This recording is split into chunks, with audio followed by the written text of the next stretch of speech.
Oke, baik, Bapak Ibu sekalian. Jadi untuk login ke Siakatnya yang pertama alamatnya itu di sia.stikespandritahusada.ac.id. Jadi ini ada. Kemudian tampilan awal loginnya itu seperti ini, Bapak Ibu. Jadi kalau kita buka ini sia.stikespandritahusada.ac.id itu akan tampil seperti ini. Nah, kemudian username untuk loginnya itu nomor registrasi dosen, bisa NIDN, bisa NUP atau NIDK. Nah, tergantung Bapak Ibu terregistrasinya sebagai dosen apa. Apakah dosen tetap yayasan? Kalau dosen tetap biasanya NIDN, kalau dosen tenaga pengajar biasa itu NUP, kalau dosen kontrak itu NIDK, seperti itu.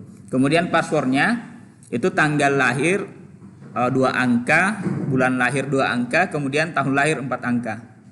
Jadi full tanggal, bulan, dan tahun. Ini password default, ini password awal.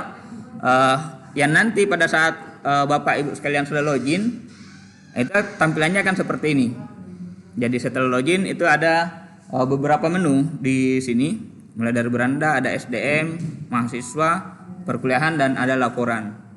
Namun sebagai langkah awal yang paling pertama dilakukan saat berhasil login, ini yang saya minta, karena ini untuk keamanan data Bapak Ibu sekalian, karena kan ini sangat mudah didapat ya.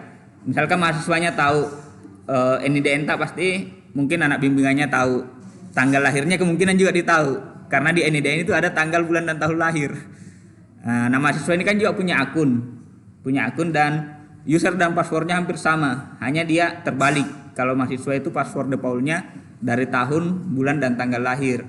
Maka untuk keamanan, saya harap Bapak Ibu sekalian setelah berhasil login sebentar, itu yang pertama kali dilakukan yaitu ini, seperti di sosial media kita ubah password dulu, ganti password. Jadi yang pertama upload foto supaya bagus kelihatan. Jadi nanti di mahasiswa juga kelihatan fotonya Bapak Ibu sekalian. Ada di situ ubah foto, kemudian ubah password, kemudian logout. Nah, ini saya akan tutorialkan, saya akan bukakan seperti ini.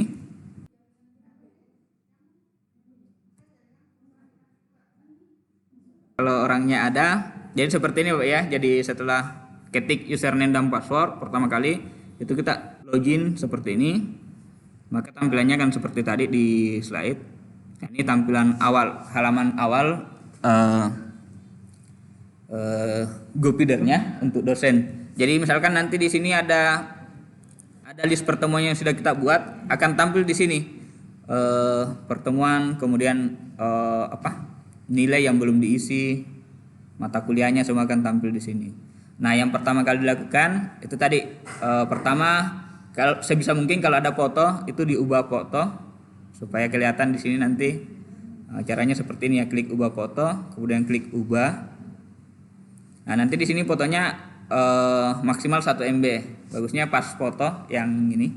Karena ini sebenarnya bisa dikaitkan kalau ke administrasi, ada kartu dosen yang bisa dicetak dari sistem oleh bagian tendik kalau misalkan mau digunakan. Bisa ada ID card untuk dosen ya, ID card internal maksudnya ini. Itu bisa langsung dihubungkan ke situ fotonya. Sama juga di mahasiswa, semalam Bu saya sosialisasi. Jadi kami sampaikan bahwa mahasiswa itu harus upload foto formal, karena itu nanti bisa dihubungkan dengan kartu mahasiswa elektronik di akunnya. Saya terhubung via sistem ini. Bisa juga kalau misalkan kartu mahasiswa itu yang mau dipakai untuk cetak, bisa langsung print dari sistem. Nah, setelah pilih gambar, cari fotonya di mana. Ini sama ya, umum, ganti foto. Jadi fiturnya ini kita buat semirip mungkin dengan ini, sosial media, supaya lebih familiar seperti itu. Terus sini simpan, ini saya tidak simpan ya karena kan saya tidak ubah. Kemudian setelah itu ubah password. Ubah password itu seperti ini tampilannya. Ini password lamanya tadi yang dari akademik yang diserahkan dari bagian dari Pak Jailani ya, dari yang kelola sistemnya ini di tingkat institusi. Itu tadi password defaultnya tanggal, bulan, dan tahun lahir. Ini diketik dulu, kemudian di sini kita masukkan password baru. Ini ada Ibu Asnidar ya. Ya maaf, saya ini akunnya ibu saya pakai untuk tutorialkan. Nah ini ganti password. Jadi untuk sementara bu, mohon jangan diganti passwordnya dulu karena begitu kita ganti itu akan keluar dari sini. Iya, jadi untuk sementara, jadi saya tidak ganti di sini ya. User password lamanya, kemudian di sini ada password baru, kemudian di bawahnya itu ketik ulang password baru. Setelah itu disimpan. Iya. Asdinar. Oh, enggak ada ini.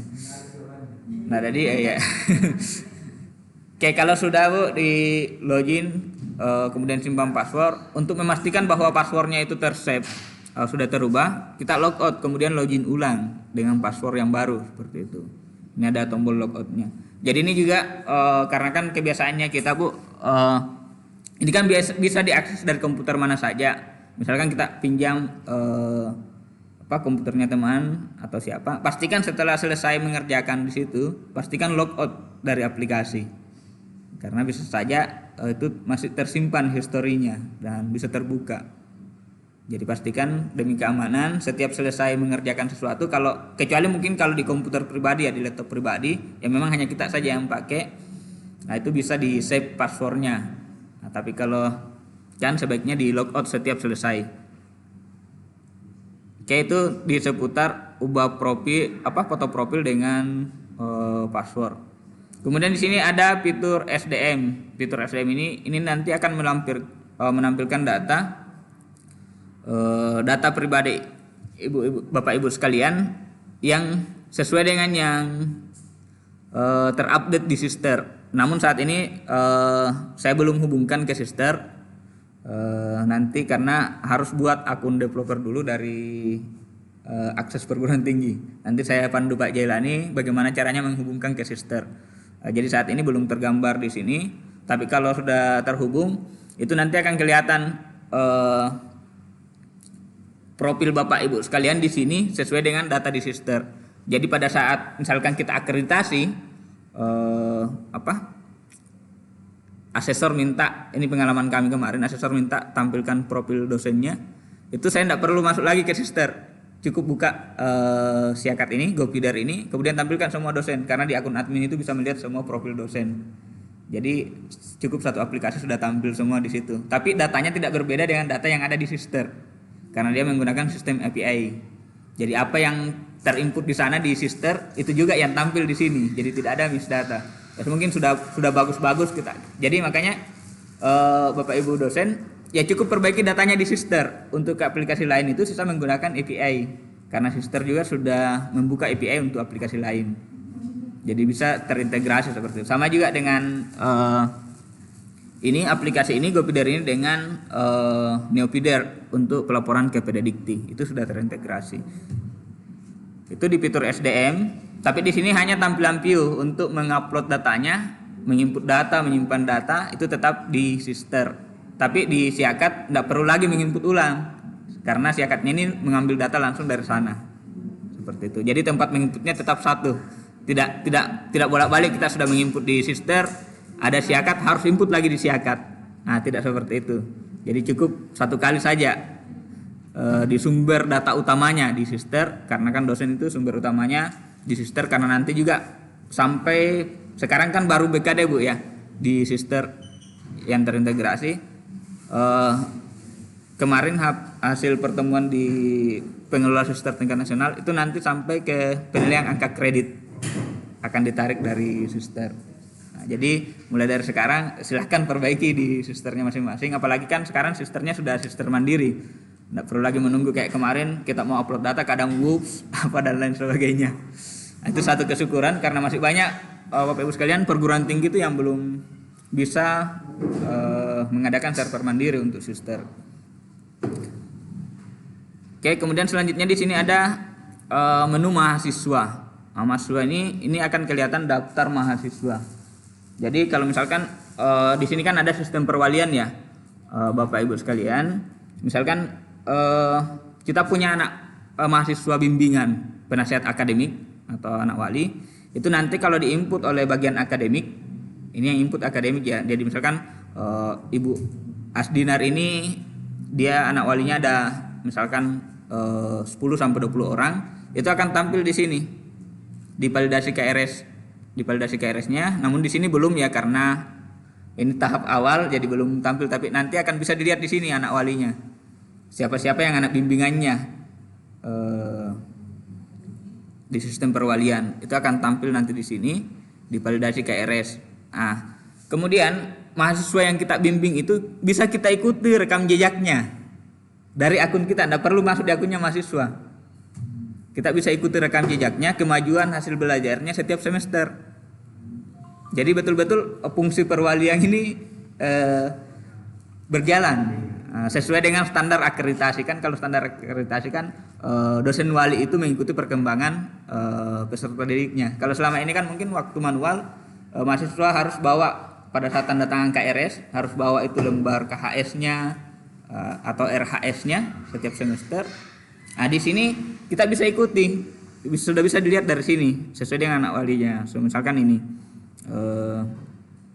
misalkan taruhlah anak walinya itu angkatan 2020. Tapi ini Bapak Ibu sekalian mohon jangan kaget karena ini datanya terintegrasi dengan Neofeeder, data di Pedadikti. Jadi kemungkinan ada data yang mungkin karena kan di Neofeeder itu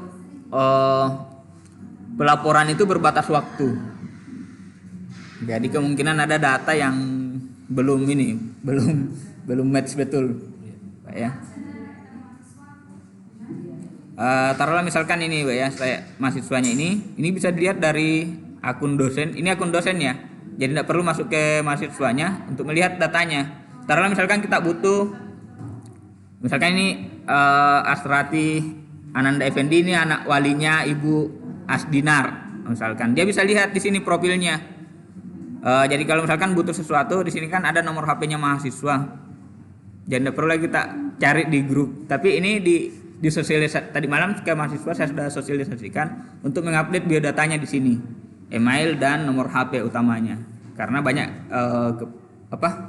keperluan di situ, keperluan lembaga yang berhubungan dengan itu. Nah, ini sudah ada profilnya.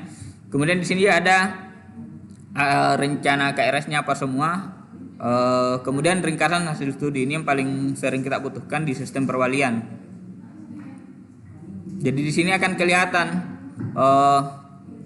hasil belajar mahasiswa bimbingan kita masing-masing setiap semester. Nah, seperti ini.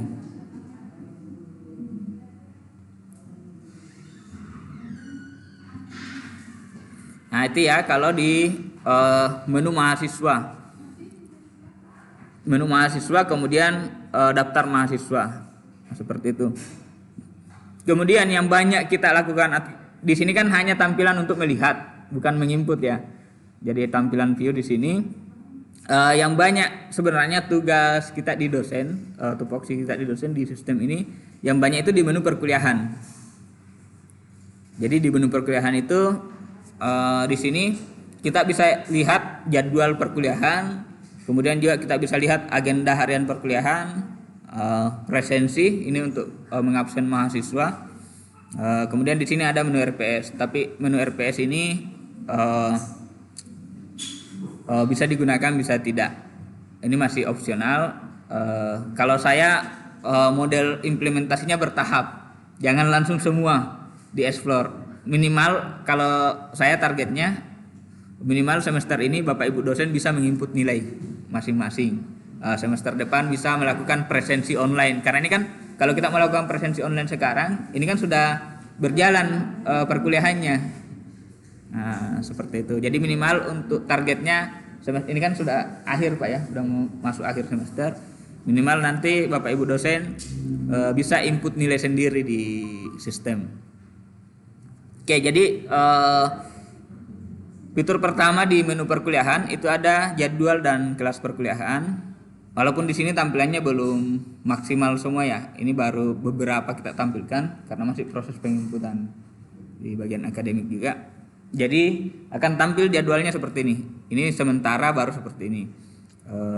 Nanti kalau lengkapnya akan seperti ini Bapak Ibu sekalian. Di sini ada kelasnya, ada ruangannya, ada harinya, dan ada jamnya dari jam berapa sampai jam berapa.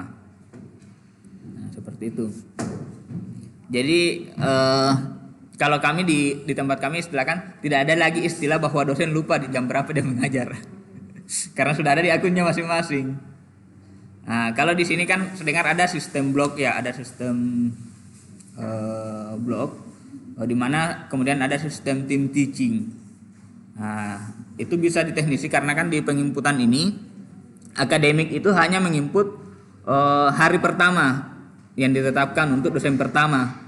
Nah, nanti dosen kedua kalau sudah sistem blok, nanti mereka membuat generate pertemuan masing-masing sesuai dengan jam mengajarnya.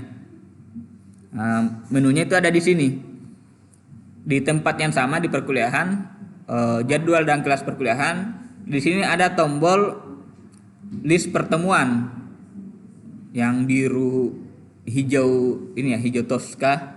Yang warna hijau toska itu ada tombol list pertemuan. Ini kalau diklik, ini bisa melihat. Nah, di sini akan kelihatan di sini rencana tatap muka yang dibuat dari bagian evaluasi nilai. Misalkan di sini rencana tatap mukanya 5 kali. Karena ini kan kemungkinan tim teaching lebih dari satu dosennya. Nah, itu kan di sistem pelaporan standar dikti satu mata kuliah itu 16 kali pertemuan. 16 kali. Jadi kalau tim teaching maka dibuat seperti ini. Misalkan 3 orang berarti ada yang 6, ada yang 5, seperti itu jadinya 16. Karena standar pelaporannya seperti itu. Walaupun implementasinya di lapangan itu bisa lebih, bisa kurang. Nah, tergantung kebijakan perguruan tinggi masing-masing. Nah, tapi di list pertemuan ini sudah ditetapkan. Ini nanti yang menjadi dasar pelaporan. Misalkan ini Bu Asdinar ini untuk mata kuliah farmakologi keperawatan 3 SKS, dia rencananya 5 kali pertemuan. Nah, maka dia bisa menggenerate di sini perencanaannya. Nah, jadi bisa generate seperti ini. Masing-masing dosen. Jadi seperti ini. Akademik itu hanya menentukan hari pertamanya. Hari pertama sesuai jadwal yang dibuat dengan ruangan dan jamnya. Tapi kalau sudah masuk di tim teaching, itu bisa diatur oleh tim itu sendiri. Misalkan kita masuk hari Selasa, misalkan ini ditentukan Selasa. Misalkan saya masuk hari Selasa, hari Rabunya siapa, itu nanti mereka yang atur. Jadi dan digenerate di akunnya masing-masing supaya kelihatan di akun mahasiswa. Jadi kalau Bapak Ibu sudah generate di sini pertemuan seperti tadi, perencanaan ini perencanaannya, generate perencanaan itu akan tampil dari sisi mahasiswa di akunnya bahwa hari ini saya ada jadwal kuliah diajarkan oleh ibu ini atau bapak ini dari jam sekian sampai jam sekian sesuai dengan yang kita generate di sini. Karena di sini kan akan kelihatan di sini ada 33 mahasiswanya untuk sementara karena baru kita uji coba ya. Ada 33 itu kalau digenerate seperti ini.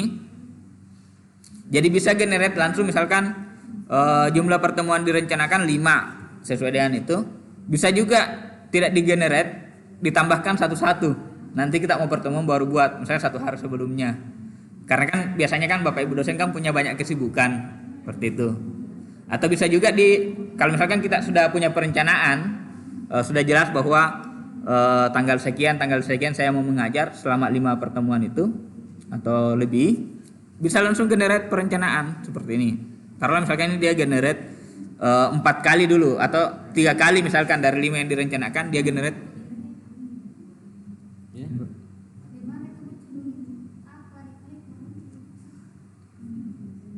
Ya, jadi saya ulangi ya. Jadi dia masuk di sini. Tadi perkuliahan, jadwal dan kelas perkuliahan akan tampil seperti ini.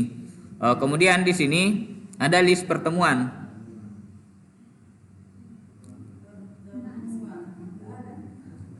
Kalau tidak ada, kemungkinan penginputannya seperti ini dari akademik, belum dilengkapi ruangan, hari dan jamnya.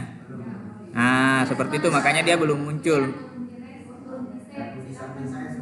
Ya, itu nanti dihubungi ke akademik karena kan baru kemarin juga mereka belajar menginputnya. Jadi mungkin belum full, makanya saya bilang saya perlihatkan saja dulu fiturnya, kemudian saya rekam, nanti diikuti. Ada kendala-kendala, sebentar kita diskusikan. Nah, seperti itu. Oke, saya lanjut ya Bapak Ibu sekalian. Nah, Begitu masuk di perencanaan, kita lanjut generate perencanaan. Misalkan generate perencanaan. Taruh misalkan Ibu Asdinar ini dari 5 yang ditentukan dia sudah punya perencanaan 4. Jadi bisa digenerate dulu 4, nanti ditambahkan lagi. Kemudian dia bisa pilih hari. Nah, pada saat pilih hari ini sudah bisa memilih hari sesuai yang direncanakan. Sudah bisa memilih hari di luar hari Selasa. Hari Selasa itu kan ditentukan oleh akademik, namun kan biasa ada perubahan. Nah, itu bisa memilih. Misalkan dia merencanakannya di hari Rabu, hari Senin misalkan. Nah, seperti ini tanggal pertemuan ini tanggal pertama awal. Taruh misalkan hari ini ya, tanggal 27 misalkan. Berarti dia bukan hari Senin tapi hari Jumat. Taruhlah seumpama hari Jumat, tanggal 27 tanggal awalnya. Nah, kemudian ini saya simpan. Itu akan otomatis menggenerate setiap hari Jumat. Tergenerate sebanyak 4 pertemuan. Nah, seperti ini. Karena tadi kan 4 yang direncanakan setiap hari Jumat, Ibu Asdinar ini.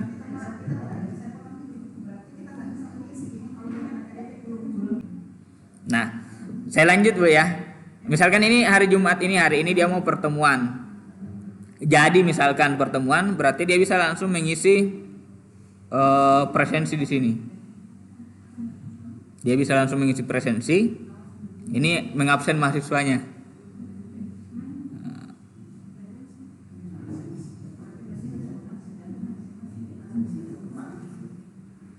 Nah, ini mengabsen seperti ini ya. Jadi di sini semua kelihatan mahasiswanya, berapa yang hadir, berapa yang nanti ada rekapannya. Dosen yang mengabsen kan mengajar di kelas Bu. Iya, mengajar kita yang absen. Kan bisa begini Bu, kita tandai hadir semua dulu, baru tanyakan siapa yang tidak hadir. Jadi tidak repot kan, biasa yang tidak hadir saja yang kita ini. Siapa yang tidak hadir? Seperti itu dari kita tingkat. Jadi kita tandai hadir semua dulu. Ini juga bisa dirubah, kita mau urut berdasarkan nama kah atau kita mau urut berdasarkan NIM. Bisa di-sort. Nah, seperti itu Bu ya. Kemudian di sini ada kekurangannya kalau kita generate otomatis. Karena kan kita sebenarnya dosen itu butuh jurnal perkuliahan. Butuh berita acara perkuliahan untuk lampiran BKD. Yang ada misalkan saya mengajar hari apa, jam berapa, materinya apa, berapa yang hadir, berapa yang tidak hadir. Nah, seperti itu ya. Itu yang umum. Saya tidak tahu di sini formatnya bagaimana. Tapi secara umum di perguruan tinggi, jurnal mengajar dosen itu seperti itu. Nah, itu kalau kita mau gunakan itu, ini kita hapus. Ini kan kalau tidak jadi bisa dihapus. Kalau batal ya, ini bisa dihapus. Jadi walaupun sudah digenerate, tapi misalkan kita tidak jadi pada hari itu bisa dihapus. Sepanjang belum digunakan, sepanjang belum mengabsen mahasiswa di situ, itu bisa dihapus. Yang generate otomatis. Nah, kalau saya Bu implementasinya lebih banyak menggunakan ini karena kami di tempat kami itu mewajibkan jurnal mengajar dosen untuk bukti BKD. Nah, jadi di sini kita buat tambah pertemuan menggunakan fitur tambah pertemuan. Nah, di sini misalkan pertemuan keberapa? Misalkan ini pertemuan pertama, tanggalnya hari ini, tanggal 27, jamnya tetap sama. Nah, kalau misalkan kita pertemuan pertama itu kita mau hari lain misalkan diubah dari jadwal biasanya, itu kita bisa ubah di sini. Nah, itu nanti akan kelihatan dari sisi mahasiswa. Kemudian di sini masukkan materinya apa yang diajarkan. Misalkan pertemuan pertama, seumpama ya, ini sebentar saya hapus lagi karena di akunnya. Nah, misalnya ini pengantar farmakologi keperawatan. Kayaknya terus ini disimpan.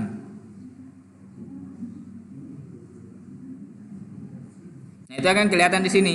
Jadi nanti pada saat selesai di absen, itu akan kelihatan di sini.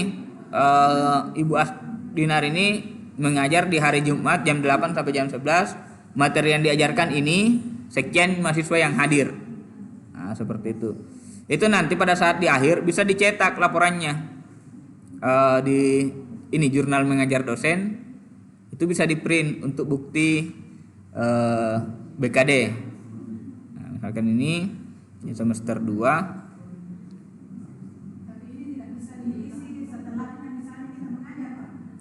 Tidak. Iya. Selama di hari yang sama.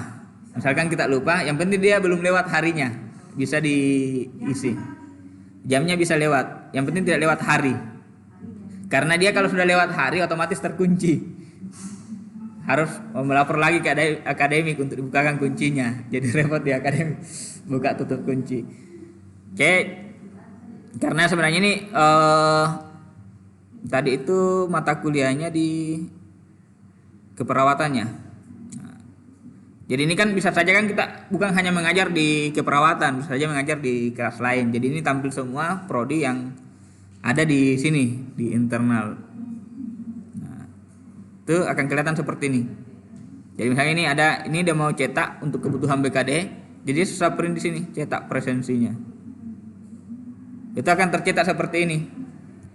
Nah ini bisa dijadikan, ini kalau kami selama ini bukti jurnal mengajar di BKD itu hanya seperti ini. Jadi sudah ada tanggal pertemuannya, jam berapa, di ruangan mana, dosennya siapa, pengajarnya, materinya apa yang diajarkan dan berapa yang hadir. Nah seperti itu. Dan di akreditasi ini juga yang selalu kami jadikan bukti fisik proses belajar mengajar. Kan ada PBM ya. Dokumen PBM ini yang kami jadikan bukti bahwa selama ini berproses ini dosennya. Dan ini kalau dari sisi admin, misalkan admin prodi butuh, dia tidak perlu lagi panggil dosennya, mana jurnal mengajarnya, ini bisa dia cetak sendiri dari sisi admin. Jadi kalau misalkan prodi mau melakukan evaluasi, dosen saya mengajar berapa kali, kalau misalkan ini sudah diwajibkan ya, ke depan ini Bu, kita ke depan kalau kita memang mau tertib dari A sampai Z ini diwajibkan, maka evaluasi proses PBM itu oleh prodi sangat mudah. Karena sisa masuk di akunnya, cetak per dosen. Oh, hanya sekian kali masuk, sekian kali sekian ini. Jadi enggak bisa main-main lagi. Nah, ini kan sistem itu kan sebenarnya memudahkan dan mengajarkan kita tertib. Itu fungsinya. Jadi bukan hanya sekedar bahwa ada sistem canggih, tapi tidak mengakomodir kebutuhan evaluasi dan kebutuhan akreditasi. Jadi sistem ini juga mengakomodir kebutuhan-kebutuhan seperti itu. Nah itu untuk jurnal mengajar. Nah, sampai di sini ya. Jadi apa gunanya kita menginput jurnal mengajar? Itu outputnya ke kebutuhan pribadi dosen untuk BKD. Biasanya kan kita scan lagi. Kalau ini kan kalau kita cetak seperti ini, bisa kita simpan PDF. Kemudian saya tempel tanda tangan digital atau tanda tangan scan ditempel di PDF ya. Jadi tidak perlu lagi kita cari. Biasanya kan kita isi manual Bu ya. Absennya apa semua kita isi manual. Daftar nilai kita isi manual. Kemudian di scan kembali, diupload masuk di bukti BKD. Ini bisa kita save as PDF. Sudah PDF, tidak perlu lagi cari scan. Jadi sangat memudahkan dan ini bisa disimpan sewaktu-waktu dibutuhkan, bisa dibuka kembali. Ini terekam selama servernya on di ruangannya Pak Jelani. Seperti itu.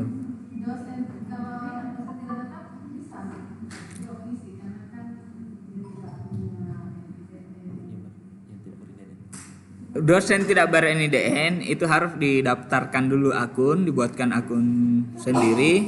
Kemarin saya sudah ajarkan ke tim evaluasi. Jadi dibuatkan dulu akun.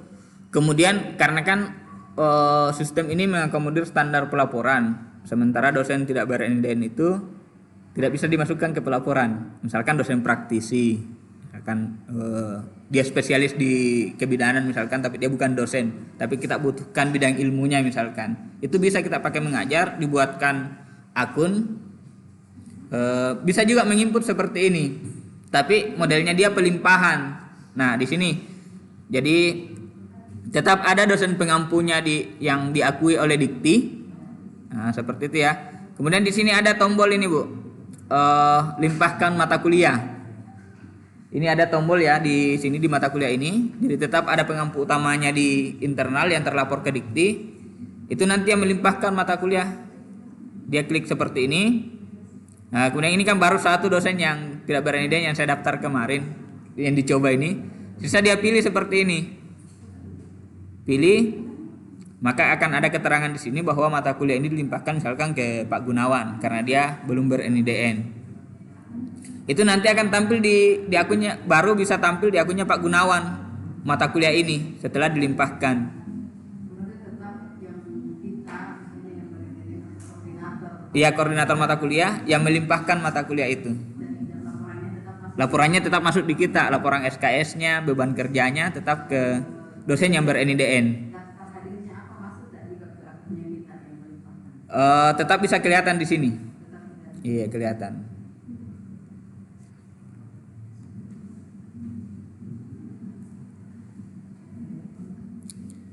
Oke, seperti itu ya untuk list pertemuan dan mengabsen mahasiswa sudah tadi.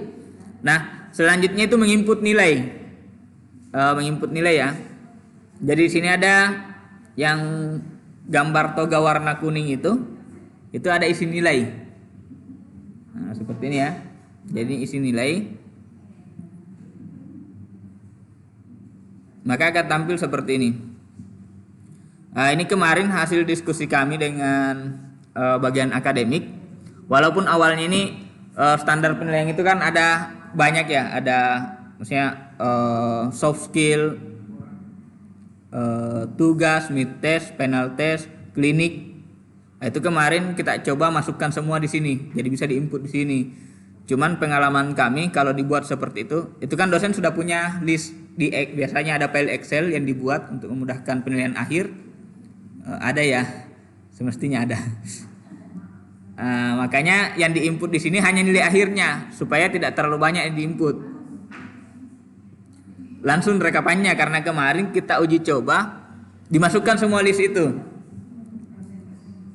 Pasti akan terlambat pelaporan nilai karena kan banyak sekali item yang mau diinput di sistem. Padahal ini sudah diinput dari setiap pertemuan misalkan ada tugas, dosen itu sudah cicil untuk mendapatkan nilai akhir. Iya. Ya, koordinator pengajar. Iya. Jadi biasanya kan koordinator pengajar itu kalau sudah mengajar dosen 1, dosen 2, itu kan dikasih bahwa ini hasilnya yang saya ajar. Biasa sudah dibuat di Excel. Nah, makanya di sini cukup yang diinput nanti nilai akhirnya saja. Tidak perlu diinput lagi tuh soft skill apa semua, tapi itu menjadi dokumen pribadinya dosen yang bisa di-print juga diserahkan ke bagian evaluasi nilai. Seperti itu. Tapi untuk penginputan di sistem cukup nilai akhir.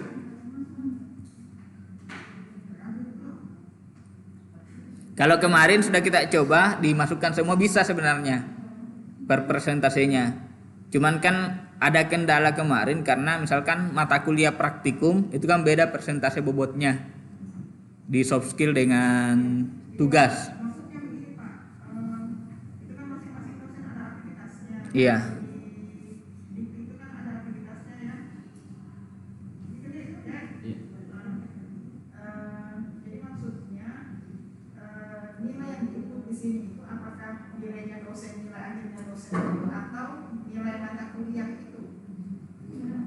Nilai akhir mata kuliah. Tidak hanya koordinator mata kuliah ya.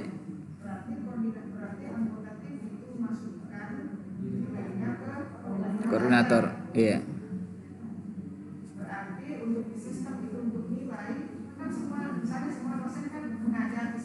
Iya. Tidak perlu menginput nilai, cukup satu yang menginput nilai.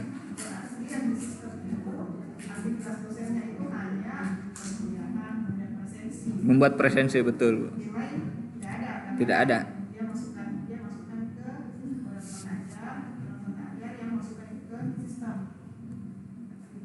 Setelah nilai ini diinput, itu nanti bisa dicetak, dilihat di rekap nilai kelas. Kalau kita mau cetak laporannya, sama juga tadi presensi bisa dicetak di rekap presensi per semester. Namun ini belum bisa saya cetak karena belum ada isiannya. Nah, misalkan nilai kelas seperti ini. bisa melihat semua rekap nilai yang sebelumnya.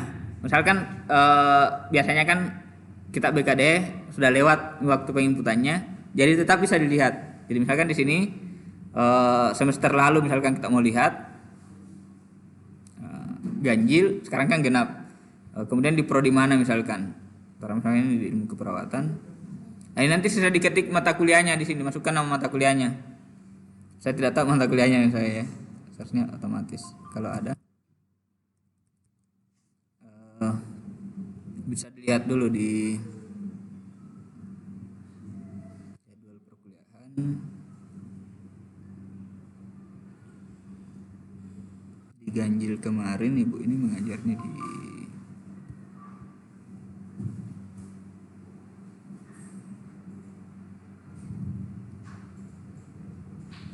analis kesehatan kewirausahaan.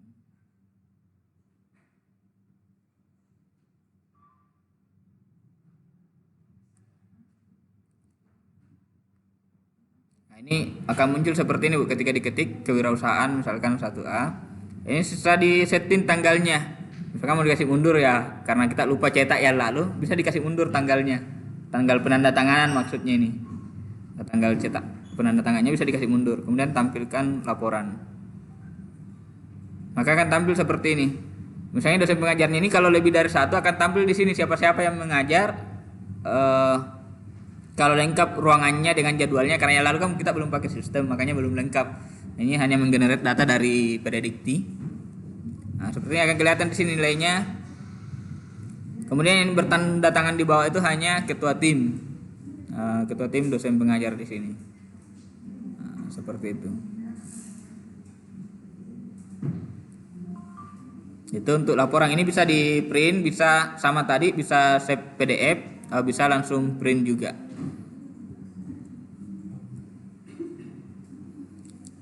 Oke, saya lanjut ya. Itu untuk penginputan nilai.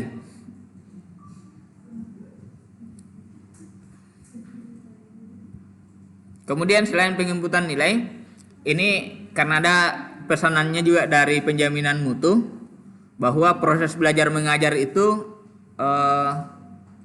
harus ada kuesioner PBM-nya. Jadi bukan hanya Bapak Ibu dosen yang menilai mahasiswa, tapi mahasiswa juga memberikan feedback masukan atau penilaian ke pengelola perguruan tinggi, dalam hal ini penjaminan mutu. Karena ini kan kebutuhan akreditasi juga, jadi setiap kita akreditasi butuh mana kuesioner PBM-nya. Dan ini bisa kita paksa mahasiswa untuk mengisi, karena di sistem itu bisa disetting mahasiswa tidak bisa melihat nilainya sebelum mereka mengisi kuesioner, sebelum mereka menilai dosennya, seperti itu. Nah, dari sisi dosen ketika sudah dinilai itu bisa kelihatan juga hasilnya, tapi hanya rekapannya, tidak muncul di situ nama mahasiswa, siapa yang menilai saya seperti ini. Itu untuk menghindari intimidasi seperti itu ya. Jadi kita hanya kirimkan rekapannya bahwa untuk evaluasi diri dosen bahwa Bapak Ibu di kelas ini seperti ini dominan penilaian mahasiswanya, itu per kelas. Jadi kita juga sebagai dosen bisa melakukan evaluasi diri. Karena kan kalau tidak ada masukan kita tidak bisa mengintrospeksi diri bahwa apakah yang saya lakukan ini sudah sesuai harapan anak-anak yang kita ajar, seperti itu. Nah itu nanti, tapi kuesionernya real dari LP dari penjaminan mutu ya, dari penjaminan mutu. Nanti bisa dilihat hasilnya di sini, di tombol garis ini biru, hasil kuesioner itu per mata kuliah atau per kelas. Itu nanti hasil tampilannya seperti ini. Langsung rekapannya di sini, jumlah korespondennya berapa, nilai akhirnya berapa. Nah, seperti itu. Jadi tidak dilihat bahwa si A menilai saya apa begitu. Hanya per mata kuliah. Ya, per kelas yang kita ajar. Ya, jadi dosen bisa melihat hasil evaluasi dari mahasiswanya. Kalau tidak diisi, mahasiswa tidak keluar nilainya. Harus mengisi. Jadi berapapun jumlah koresponden yang diminta nanti asesor baik Bing Wasdal maupun akreditasi itu ada semua. Karena di sini 100% harus mengisi. Kecuali mahasiswanya tidak mencetak KHS setiap semester. Tapi kalau dia mau cetak KHS harus dia isi dulu kuesionernya, baru bisa tercetak KHS-nya, baru bisa kelihatan nilainya. Nah, seperti itu. Oke, di perkuliahan agenda harian nanti akan kelihatan tampil perencanaan yang sudah kita buat tadi. Ini misalkan ini ilmu keperawatan ruangan A. Ini di agenda hariannya. Di sini juga bisa melihat absen. Kalau absennya itu bisa dicetak, absen hariannya bisa dicetak di sini. Ini presensi harian, tapi biasanya kan presensi harian itu kita tidak butuh, jarang digunakan ya presensi harian. Yang kita butuh itu rekapannya, rekapan berapa kali pertemuan kita mengajar satu semester itu untuk kebutuhan BKD. Jadi ini sebenarnya tidak perlu dicetak, tapi ada kampus yang menggunakan ini. Jadi setiap dosen selesai mengajar harus menyetor ke akademik presensi hariannya, berapa yang diajar, apa yang diajarkan, seperti itu. Nah ini kita di sini kalau kebutuhan, nah ini juga bisa diedit di sini untuk merubah tadi. Misalkan kita salah mengabsen ya, misalkan seharusnya hadir semua, hanya seperti ini yang hadir, itu bisa diubah di situ selama belum terkunci. Karena nanti kalau sudah lewat harinya, ini yang saya maksud tadi, Bapak Ibu sekalian, kalau sudah lewat harinya, misalkan kita rencanakan hari ini tanggal 27 ya, jam 8 sampai jam 11. Kalau sudah masuk tanggal 28 pukul 00 ya, tengah malam itu, di sini otomatis terkunci. Ini otomatis terkunci dan tidak bisa dosen lagi buka. Yang bisa buka itu hanya admin perguruan tinggi yang bisa buka kuncinya. Saya salah isi harus melapor lagi. Jadi pastikan, karena ini kan makanya kita kasih rentang waktu bukan pada jam perkuliahannya, karena kan biasa kita dosen ini kan ada juga absen manual.